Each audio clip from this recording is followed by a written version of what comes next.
सभी वरवधू और परिवारीजन माननीय मुख्यमंत्री जी के उस वर्चुअल संबोधन को सुनने का काम करेंगे। धन्यवाद।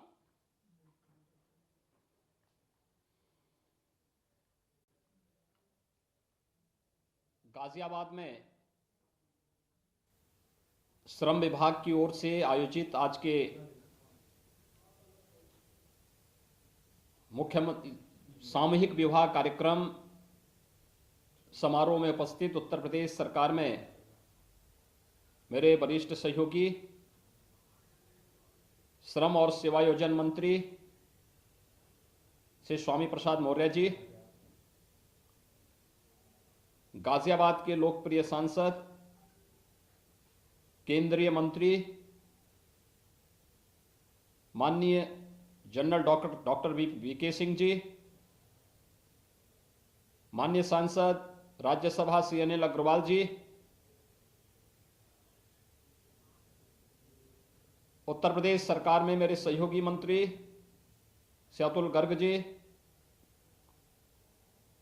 माननीय विधायक श्री सुनील शर्मा जी,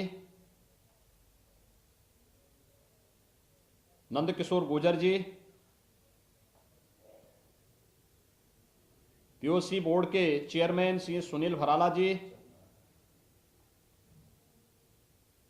बीओसी बोर्ड परामर्शदात्री समिति के अध्यक्ष श्री रघुराज सिंह जी, माननीय विधायक डॉक्टर मंजू शिवास जी, महापौर समेत सभी माननीय जनप्रतिनिधिगण, श्रम विभाग और जिला प्रशासन से जुड़े हुए सभी अधिकारीगण और भारी संख्या में उपस्थित सभी भाइयों बहनों, मैं सबसे पहले अपने वरिष्ठ सहयोगी श्रम और सेवायोजन विभाग के मंत्री श्री स्वामी प्रसाद मौर्य जी को इस बात के लिए हृदय से धन्यवाद देता हूं कि इन गरीब कन्याओं की शादी के लिए उन्होंने सामूहिक विवाह के जिस अभिनव कार्यक्रम को पूरे प्रदेश के अंदर जारी किया है, यह अत्यंत ही स्वागत योग्य और अभिनंदनीय कार्य है।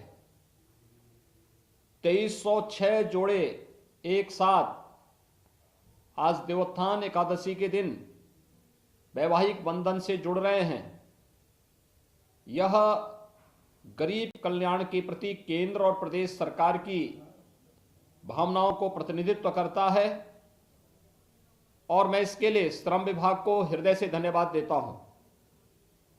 वास्तव में हमारी जो मान्यता रही है कि गांव की बेटी सबकी बेटी, बेटी जाति मत मजहब की भावना से ऊपर होकर के रहती है और इसलिए इन सभी कन्याओं की शादी का कार्यक्रम एक अत्यंत सराहनीय प्रयास है,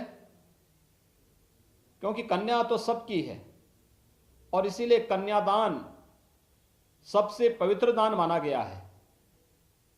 याद करिए 2017 के पहले इस सामूहिक विवाह के कार्यक्रम, चाहे वह श्रम विभाग के माध्यम से हो, चाहे वह समाज कल्याण विभाग के माध्यम से हो, ये नहीं हो पाते थे क्योंकि शासन ने इसके लिए कोई व्यवस्था नहीं की थी। लेकिन अब जिसने गरीब की पीड़ा को देखा है, झेला है, नजदीक से महसूस किया है, वही उनके सुख दुख में सहभागी भी हो पाएगा। प्रदेश सरकार ने अब तक सामूहिक विवाह के जो कार्यक्रम किए हैं, मुख्यमंत्री सामूहिक विवाह योजना के माध्यम से लगभग 2.25 लाख कन्याओं की शादी विवाह के कार्यक्रम अब तक संपन्न हुए हैं और श्रम विभाग ने भी बड़े पैमाने पर कई स्थानों पर मुझे इन आयोजनों के साथ भागीदार होने का अवसर प्राप्त हुआ और मैं धन्यवाद दूंगा श्री स्वामी प्रसाद मौर्य जी को, जिन्होंने लग करके श्रमिकों को शासन की योजना के साथ जोड़ने का कार्यक्रम बनाया। आज मेरी हार्दिक इच्छा थी कि मैं गाजियाबाद के इस कार्यक्रम में भागीदार बनूं, क्योंकि बहुत पुण्य का कार्य है और इसमें दो चीजें देखने को मिलती हैं। एक, समाज की सहभागिता, पूरा समाज एकजुट होकर के इसमें सहभागी बनता है। जिन गरीब कन्याओं की शादी में उनके अपने नातेदार रिश्तेदार भी आने से कतराते थे कि कहीं कोई कर्ज ना मांग ले, आज उसी शादी का निमंत्रण देने के लिए हमारे मंत्री निकलते हैं, माननीय सांसद, माननीय विधायकगण जाते हैं। निमंत्रण पत्र बांटने की व्यवस्था में मंडलायुक्त और जिलाधिकारीगण जाते सहभागी बनते हैं, पुलिस के वरिष्ठ अधिकारीगण सहभागी बनते हैं, श्रम विभाग के वरिष्ठ अधिकारीगण सहभागी बनते हैं और फिर सभी लोगों के सामूहिक प्रयास से जब ये विवाह के कार्यक्रम संपन्न होते हैं तो सचमुच इस बात का एहसास कराते हैं कि देश के अंदर स्वाधीनता का लाभ सही मायने में समाज के अंतिम पायदान पर बैठे हुए व्यक्ति को प्राप्त हो रहा है। दूसरा, इसमें सबकी सामूहिक सहभागिता से सामाजिक समता का भी एक बहुत बड़ा उदाहरण प्रस्तुत होता है। जो भारतीय भावना थी कि गांव की बेटी सबकी बेटी, उस गांव की बेटी को सभी लोग एक साथ कन्यादान के माध्यम से उसका सम्मान भी करते हैं और आने वाले अतिथियों का सत्कार भी करते हैं। आज का एक कार्यक्रम, सामूहिक विवाह का एक कार्यक्रम, इसमें एक साथ 2306 जोड़े वैवाहिक बंधन से जुड़ रहे हैं। और दूसरा, जो हमारी सामाजिक व्यवस्था की कुछ कमियां थी, कुछ जगह बाल विवाह हो जाते थे, कुछ जगह कन्याओं की शादी इसलिए नहीं हो पाती थी क्योंकि दहेज लोभी अपनी डिमांड को बढ़ाते थे। लेकिन सामूहिक विवाह कार्यक्रम में न कोई दहेज की डिमांड कर सकता है और न ही किसी भी प्रकार की अन्य लेन देन की कोई समस्या कहीं सामने आती है। यानी बाल विवाह भी नहीं हो सकता, साथ साथ दहेज की मांग भी कोई नहीं कर सकता। तो स्वाभाविक रूप से हम सामाजिक कुरीति पर भी प्रहार कर रहे हैं, समाज की सहभागिता के माध्यम से इस कार्यक्रम को आगे बढ़ाने का कार्य कर रहे हैं। और आज यह एक अनुकरणीय उदाहरण फिर से गाजियाबाद में श्रम विभाग के द्वारा प्रस्तुत किया जा रहा है।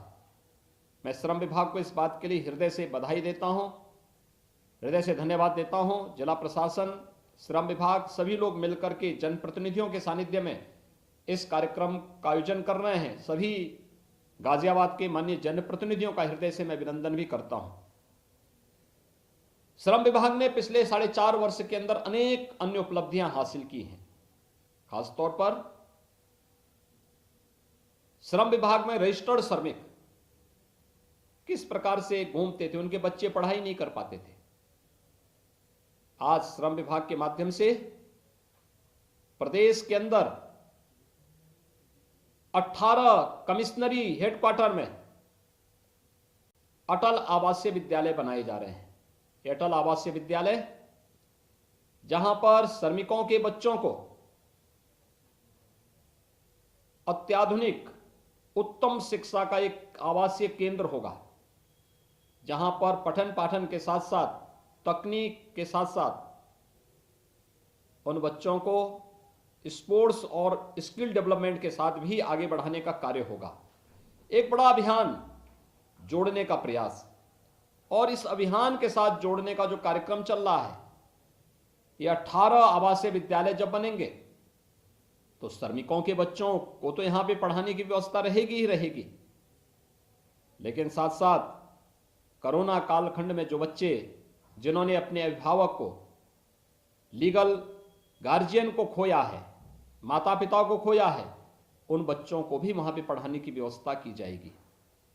इसका इंफ्रास्ट्रक्चर राज्य सरकार के स्तर पर खड़ा किया जा रहा है। प्रदेश के अंदर सभी 18 कमिश्नरी में वर्तमान में 18 आवासीय विद्यालय बन रहे हैं। श्रमिकों के बच्चों को उनके शादी विवाह के साथ साथ उनके पढ़ाई के लिए अलग अलग स्तर पर इससे पहले स्कॉलरशिप नहीं मिल पाती थी। आज श्रम विभाग तमाम बच्चे मेडिकल के क्षेत्र में गए हैं, कोई एमबीबीएस की पढ़ाई कर रहा है, कोई बच्चा आईआईटी में भर्ती होकर के वहां पर पढ़ाई कर रहा है, कोई अच्छे इंजीनियरिंग कॉलेज में जाकर के तकनीक की शिक्षा ले रहा है, उच्च शिक्षा के अध्ययन के लिए बड़े प्रतिष्ठित विश्वविद्यालयों में इन बच्चों ने प्रवेश लिया है और इनके फीस की व्यवस्था भी श्रम विभाग करता है। अन्य स्किल डेवलपमेंट के क्षेत्र में भी अनेक कार्यक्रम चल रहे हैं।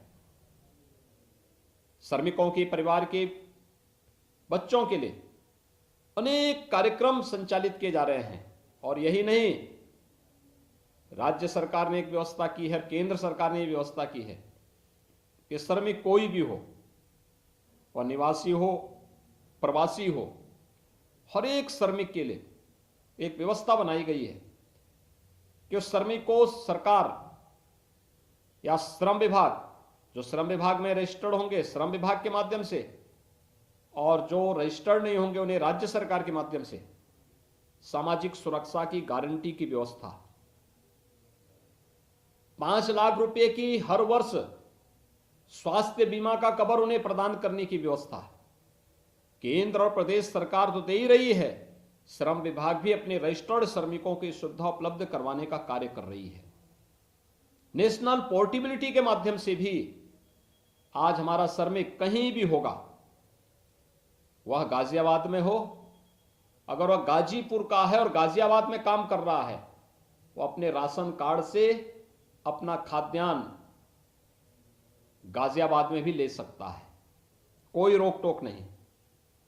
अगर गाजियाबाद का श्रमिक चेन्नई या मुंबई में है तो वह गाजियाबाद में बने हुए राशन कार्ड से चेन्नई और मुंबई में भी राशन की सुविधा प्राप्त कर सकता है।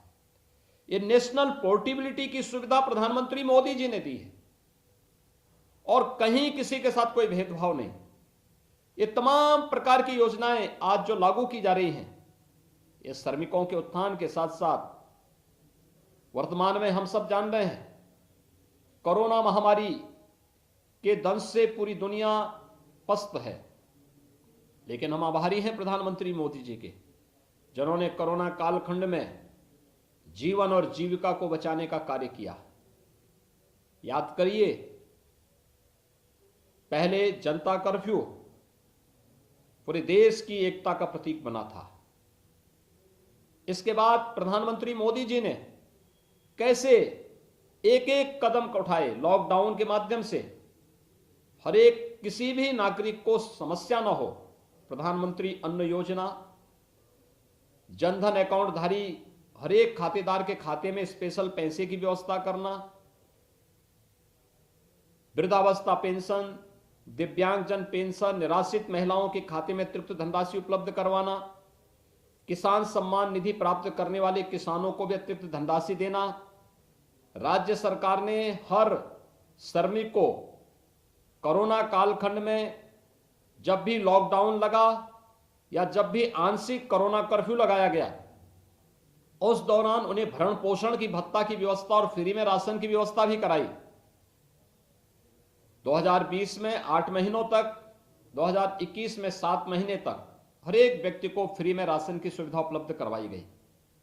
और भाइयों बहनों, आज उसी का परिणाम है कि प्रधानमंत्री मोदी जी ने 2021 में मई से लेकर के नवंबर तक, यानी होली से दीपावली तक मुफ्त में राशन हर एक गरीब को देने की जो व्यवस्था की, राज्य सरकार ने उसी का अनुपालन करते हुए व्यवस्था की कि दीपावली से लेकर के होली तक राज्य सरकार हर एक व्यक्ति को फ्री में राशन देगी।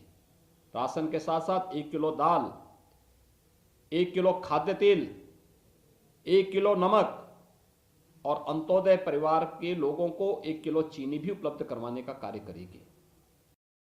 यह सरकार की लोक कल्याणकारी योजनाओं का हिस्सा है और यही कारण है फ्री में टेस्ट, फ्री में उपचार, फ्री में अन्न की योजना और फ्री में वैक्सीन। सबको वैक्सीन के लक्ष्य को भी प्रधानमंत्री मोदी जी ने आज पूरे उसके साथ इसे प्राप्त किया है। और उन सभी कार्यक्रमों को हम लोगों को कैसे इन चीजों को हम आगे बढ़ा रहे हैं, यह सभी कार्य आज वहां देखने को मिल रहा है। भाइयों बहनों, हम सबको इस बारे में देखना होगा।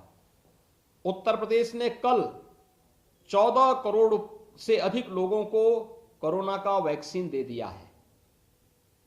यहां पर हमारे तमाम हजारों की संख्या में श्रमिक परिवार, उनके परिवार के लोग, भारतीय जनता पार्टी के कार्यकर्ता, श्रम विभाग से जुड़े हुए तमाम अन्य लोग उपस्थित हुए हैं। मेरे इन सब से अनुरोध होगा कि आप सभी लोग जिन्होंने वैक्सीन नहीं लिया है, ये फ्री में वैक्सीन है, प्रधानमंत्री मोदी जी की ओर से फ्री में वैक्सीन है, आप वैक्सीन जरूर लीजिए। इस महामारी से बचाव का सर्वोत्तम उपाय है, यह हमें एक सुरक्षा कवच देता है। हमें वैक्सीन जरूर लें और उस वैक्सीन को जहां भी आपके नजदीक के सेंटर हैं, उस नजदीक के सेंटर में जाकर के अगर हम वैक्सीन लेंगे तो सचमुच कोरोना के खिलाफ देश की लड़ाई को आगे बढ़ाने में हमें मदद मिलेगी। और मैं इसीलिए आप सभी से इस बारे में अनुरोध करूंगा कि यह कार्यक्रम हमें बहुत अच्छे ढंग से आगे बढ़ाने का कार्यक्रम, इसको आगे बढ़ाना चाहिए। आज के इस अवसर पर एक बार फिर से मैं आप सभी को, जब गाजियाबाद में कार्यक्रम चल रहा है तो मैं आज वहां पे सैकड़ों करोड़ की परियोजनाओं का लोकार्पण और शिलान्यास का भी कार्यक्रम चल रहा है। ये लोकार्पण और शिलान्यास का कार्यक्रम हमारे लोकप्रिय जनप्रतिनिधियों, माननीय सांसद, माननीय विधायक, महापौर, इन सब की योजना का हिस्सा है। और मेरा इन सब से अनुरोध होगा कि जिला प्रशासन और संबंधित विभाग कार्य की गुणवत्ता और कार्य की समयबद्धता का ध्यान रखते हुए इन सभी कार्यक्रमों को समयबद्ध ढंग से आगे बढ़ाने का कार्य करेंगे। एक बार फिर से मैं 2306 जोड़े सामूहिक विवाह के एक साथ संपन्न होने के लिए आप सभी को हृदय से बधाई देता हूं। देवोत्थान एकादशी के दिन इस प्रकार का पावन आयोजन अत्यंत सराहनीय प्रयास है। सोचा था कि हम धार्मिक यात्रा चलाते हैं। आज के इस अवसर पर मैं एक बार फिर से आप सबको हृदय से बधाई और शुभकामनाएं देता हूं। धन्यवाद। जय हिंद। स्कीम से लाभ देते हैं।